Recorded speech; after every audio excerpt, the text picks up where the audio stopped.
Hey everyone, welcome back to another Hump Day with theREP with your resident content creator here at Red Earth Productions, me, Justin French.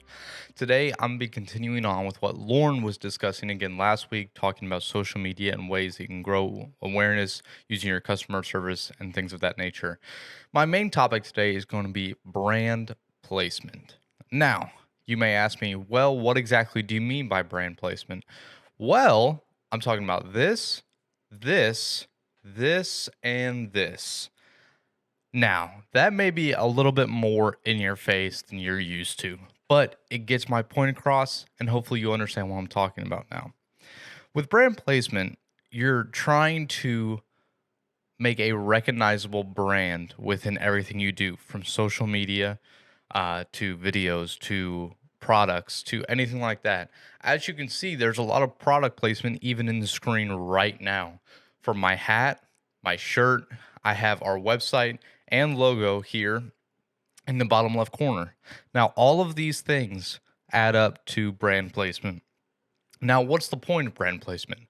The point of brand placement is to get people to associate you, your brand, with whenever they hear Red Earth Productions, right? What do they think of? They think of this logo, they think of me because I'm wearing it, and you understand, you get a feeling whenever you think of a brand. Like whenever you hear Nike, automatically most people think of the Nike swoosh because that is pretty much on their entire clothing line. It's on their shoes. It's on everything they do. And most time you'll think of Just Do It because that's part of their brand placement. Now, for example, how could you do this in your social media and things like that? Well, let's take a look at a couple examples. I've brought up our Instagram and our YouTube to show you what I'm talking about. Now, on our Instagram and other productions, obviously the easiest way to get brand placement on a social media is your profile picture or your social banner. That'll become more from Facebook, YouTube, LinkedIn, those kind of things. But on something like Instagram, you'll just have a profile picture. First thing they see is your brand, right?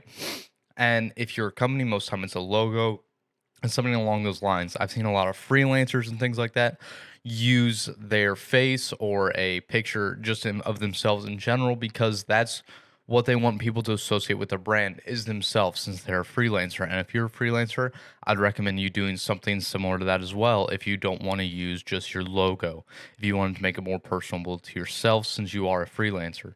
Now, one thing that a lot of people don't think of when they're thinking of brand placement, branding on their socials is it doesn't just have to be your logo either.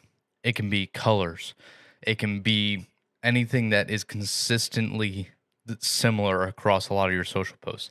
So if you look at our Instagram here, right, you see a lot of very similar coloring. You see a lot of very similar orientation of the photos and things like that because we try and create a consistent brand on our social media so when people see it, they automatically associate it with us. You see a lot of reds, whites, blacks because that is our brand. It's who we are and it's what we do.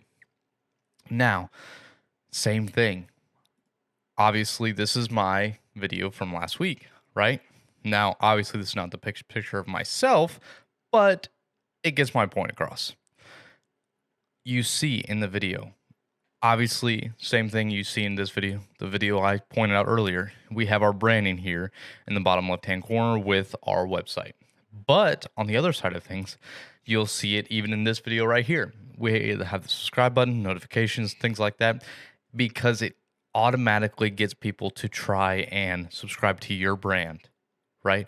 All of those things are brand placement because it all adds up to getting people to follow you and your brand and associate things with your brand. Now, that doesn't mean that you need to be overt. It doesn't mean that you have to constantly be having, your logo just across the whole screen. It's the subtle things here and there that people don't notice. That's one of the best things that I've heard about design and about branding, things like that. Great design goes unnoticed. It's usually bad design that gets noticed because it's something like, oh, I really don't like that, or oh, that just set up poorly. Oh, I can't find this if I'm going to something. Whereas with good design, you just go about your business, you see something, you really like it, and you move on because it's great design, it goes unnoticed, but subconsciously we start associating that with the brand that we're looking at. So, in conclusion, brand placement is getting people to understand and associate you and your brand with a feeling that you want to associate with your company. If you have any questions or comments, please let us know. I'd be happy to talk to you about these kind of things. Lauren's a great contact as well for a lot of social media branding and things like that. Reach out to us. Please like and subscribe. Continue on. We're going to have a lot of great information coming out soon.